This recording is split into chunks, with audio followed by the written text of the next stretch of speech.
Well, good afternoon. This is Micah Young with Micah Young Podcast. And again, we want to thank you so much for listening and watching. We appreciate your participation. And we're very honored and blessed that you would allow us to speak into your life and share what the Lord's given us.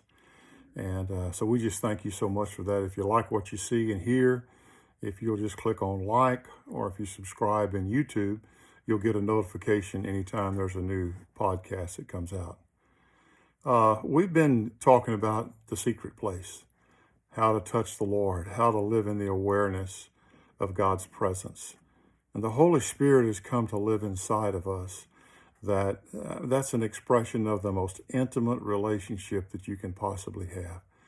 That's His heart for us, that we live in intimacy with Him, that we live in a daily awareness of His presence, of His love for us, of His care for us, of His interest in our life, of His protection for us, of His provision for us.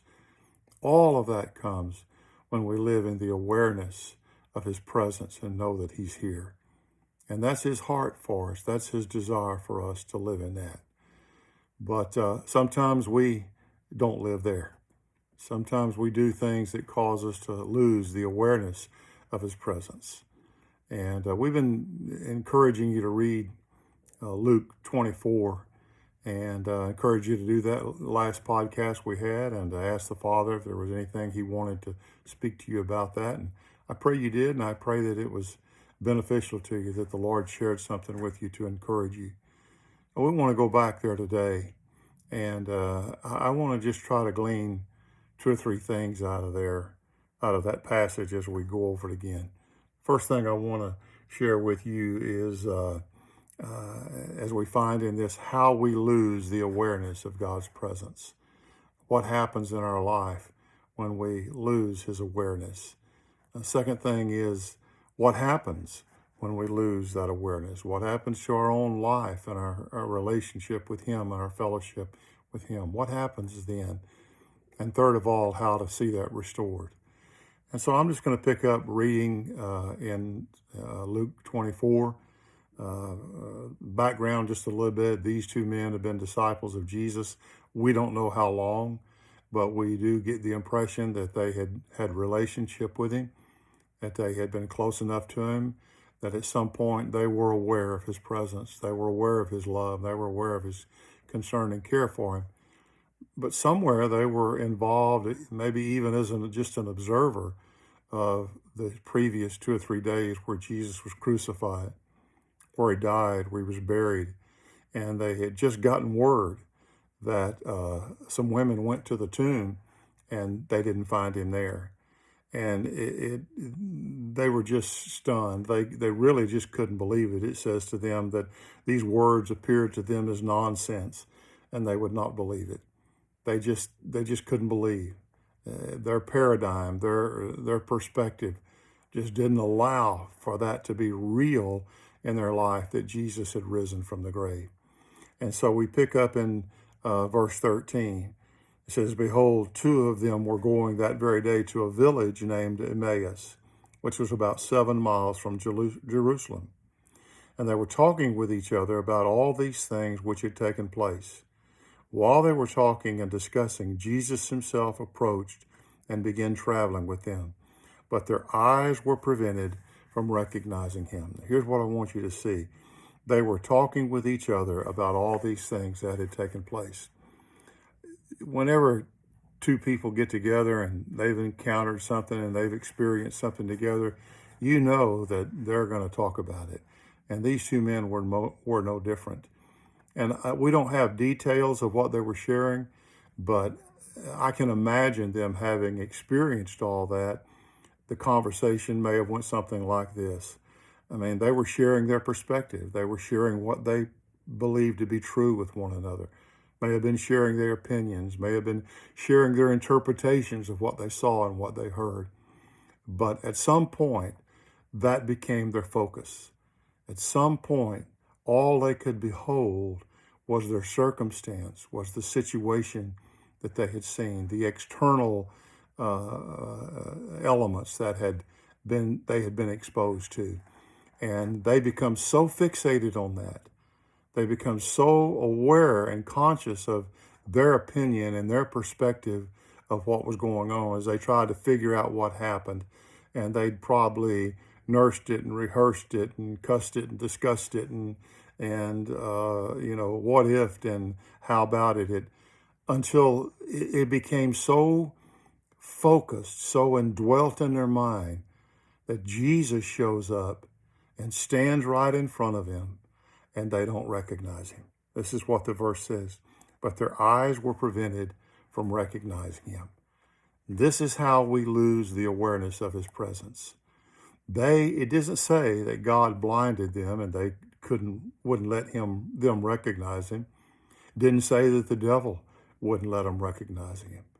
I think what happened, I believe as you look at this, and I believe what the Lord showed me is they became so fixated on their situation, on their perspective of their situation, that they did not recognize Jesus in their midst. That's how you lose the awareness of God's presence.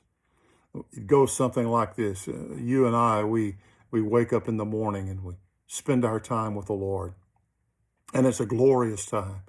Boy, he reveals things to us about himself.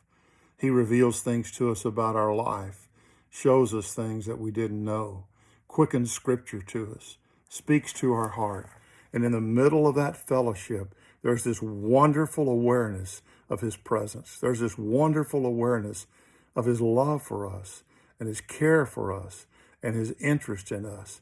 And we're just enthralled with him because we're aware of his care and his love for us. And then we set out for the day. And then the day happens. And then people happens.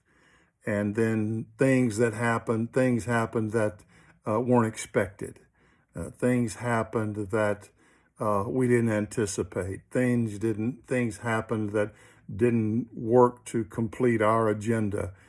And like it happened with these two men, it says, and they stood still looking sad. Their countenance had fallen. It says over here, they were hoping that it was Jesus who was going to free them from the bondage of Rome. There was an expectation.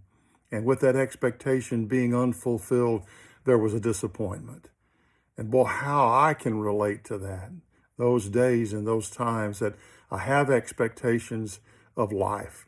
I have expectations of people. I have expectations of circumstances. I have expectations even of God, and those go unfulfilled. And the disappointment that I feel and the sadness that I feel and the frustration and the anxiety that I feel, and that becomes my focus. And I rehearse it over and over in my mind. I mean, there's no one there to talk to, but I'm carrying on a conversation with somebody. Boy, if this would have happened, or if that would have happened, or if only this will happen.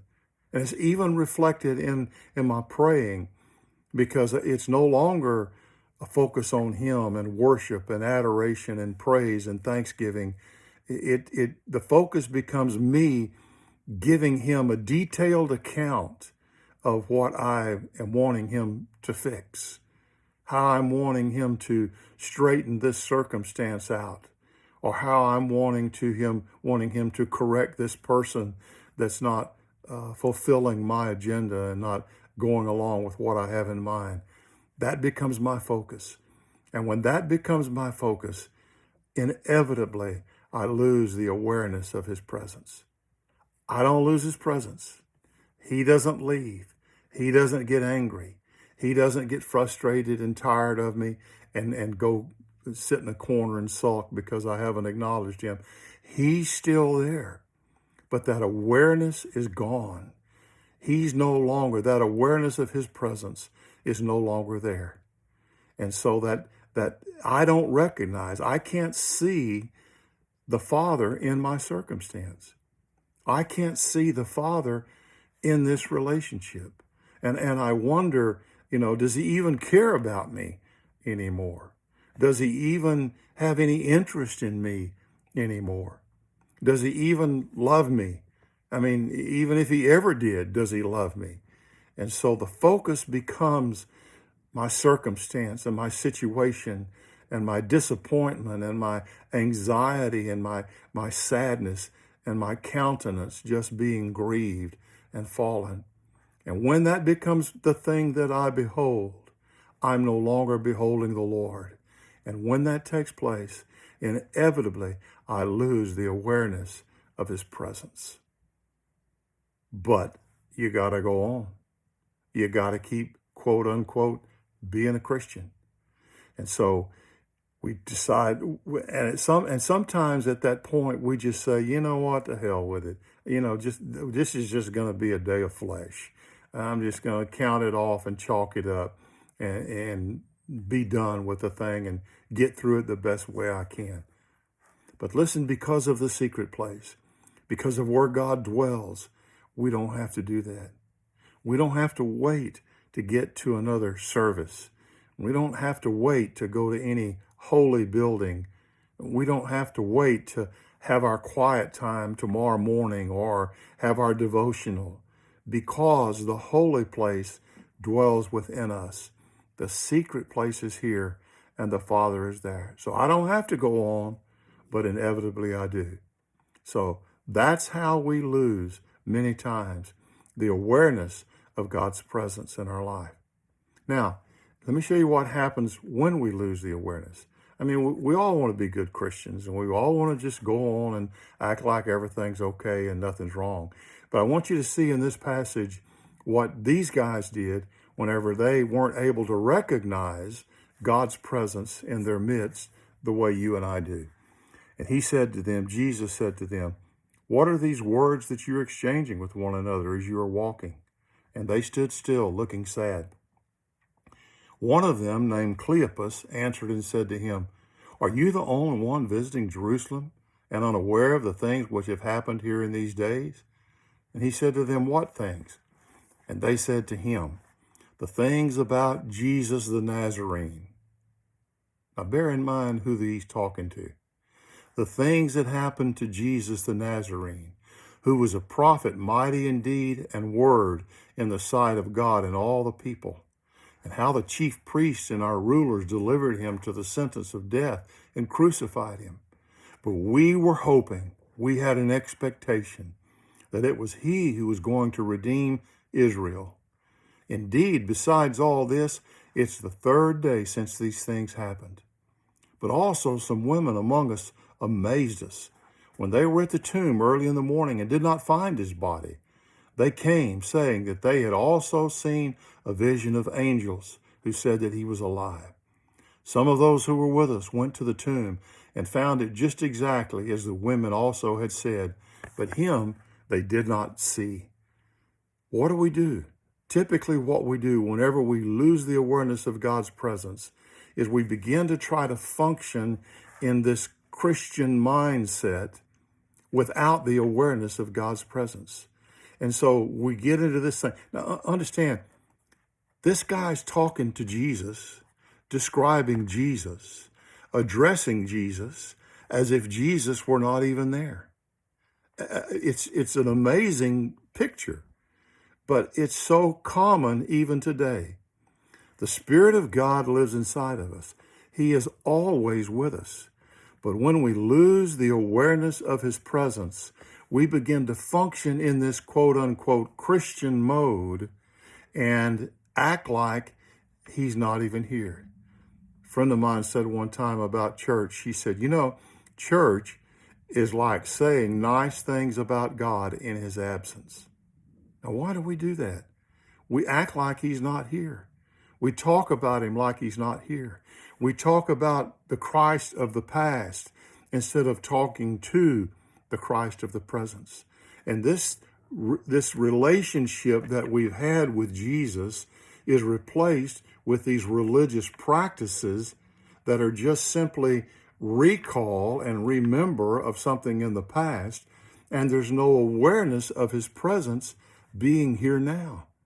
And so we don't talk to him, we talk about him. We don't fellowship with him, we remember things that he did in the past. We don't acknowledge him as the head of our meetings in a practical expression.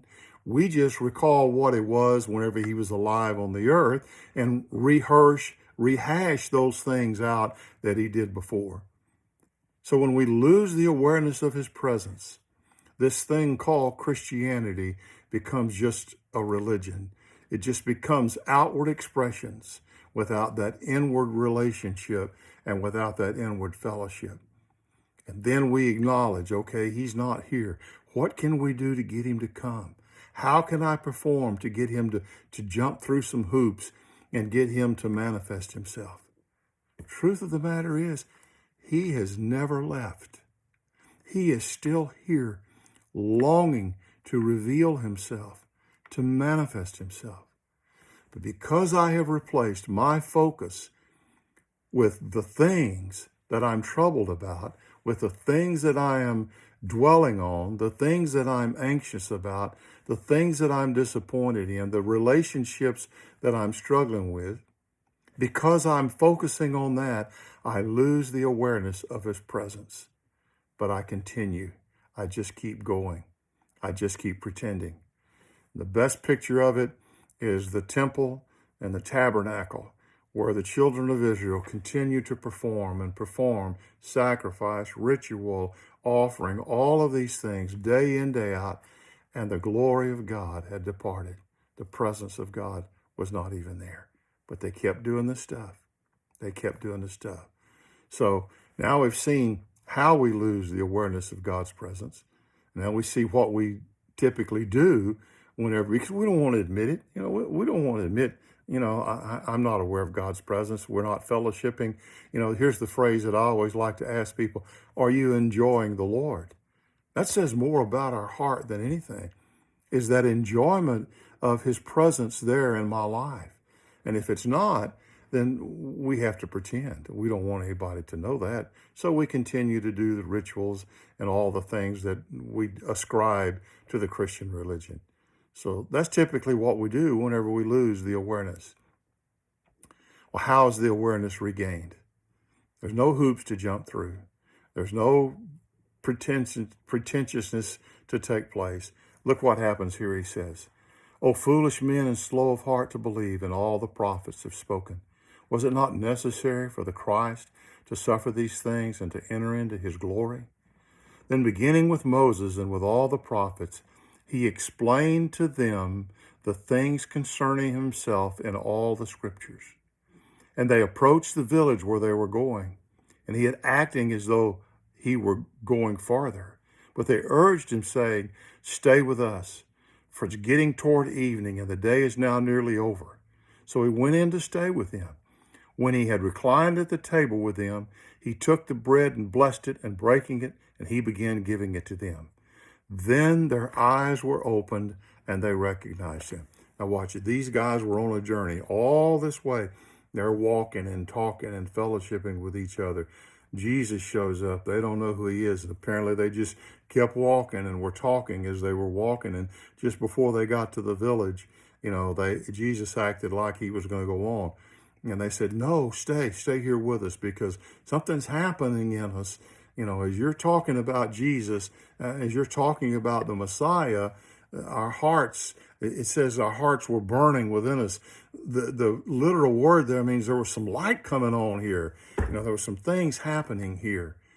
And so what do we do to regain that? Here's the best thing I know to tell you. Stop walking. Just pause. Be still. Pause. He's here. Be still. What does Psalm say? Be still. Cease striving and know that I am God. Now, here's the thing about it. You don't have to wait till tomorrow to do that. You don't have to wait till the next meeting to do that. You don't have to wait till you get home and can get in your secret place, into your closet again. Secret place is here. This is where the glory of God resides. I can just pause anywhere at any time. And what I want to do, well, the first thing I encourage you to do is just acknowledge he's here. God, I thank you for your presence. I haven't believed it. I have overlooked it. I have forgotten it. I have gone on without it. And I thank you for your presence. I thank you that you've not left. I thank you that you still love me. I thank you that you're still interested in me. what we begin to do is we begin to refocus. We begin to change our focus. We begin to change what we behold from this circumstance that has made me so distraught, that has made me question God's presence even here. I'm changing my focus from that back to Him, to beholding Him. Scripture testifies to who He is. So in this time, as I'm meditating on Him and as I'm pausing and as I'm stopping, I'm saying, Father, what's your perspective? What do you say about this relationship that's causing so much stress? What do you say about this situation that I have come to focus on and be so intent about? What do you say about that? My perspective has produced sadness. My perspective has produced disappointment. My perspective has caused a fallen countenance. I have lost my joy in you. That's what my perspective has produced. And having lost the joy of the Lord, I have no strength. So, Father, what do you say? What is your perspective about my situation? What is your perspective about me? Are you still interested in me? Listen, and let me encourage you this, if this is beneficial. Tell Him your perspective. Well, Lord, this is what I thought, and this is what I figured you were going to do, and this is what I was thinking, this other. Go down the list, tell Him everything you want. Then pause. See, usually when we do that, we unload on the Father and insist that He do something to fix it, and then we're up and gone. It might be possible, probably probable, that my perspective is not the Father's perspective. And it is the Father's perspective that brings peace. It is the Father's perspective that brings the awareness of God's presence, that He is here, that He is interested, that He loves me. Tell Him whatever you want, but then pause. Listen. Ask Him for His perspective. You can do it anywhere. You can do it. I shared with this before. My goal was to do it in a dentist chair. Well, that guy's got all those drills down in my mouth, drilling away, and I still to this day hate the sound of that. And dust is flying, and water's flying, and you know, and my goal was to be able to touch the Lord in that context. I figured, man, if you can do it there, you can do it anywhere, and that you can do it anywhere. Pause. Just pause. Just stop. Let your mind be still. Let your mind rest and turn to the Father and ask Him His perspective. And when that happens, all of a sudden now I become aware He never left. He never stopped being interested in me. He never stopped loving me. He is here. And Father, I thank You for being here. What a wonderful discipline to learn. What a wonderful experience to learn to touch the Father here, regardless of what circumstance we're in. I encourage you to do that, to develop that discipline in our life. We can run on with it, but we continue to be sad. We continue to be disappointed. We continue to be anxious. Our countenance continues to fall. We lose our joy. We don't enjoy the Lord. It just becomes routine. It becomes empty. It becomes hollow. It becomes, like my friend said, just saying nice things about God in His absence. Listen, He is not absent. He is here. He is here. I encourage you to learn to enjoy the Lord in you and let Him be real to you. God bless you.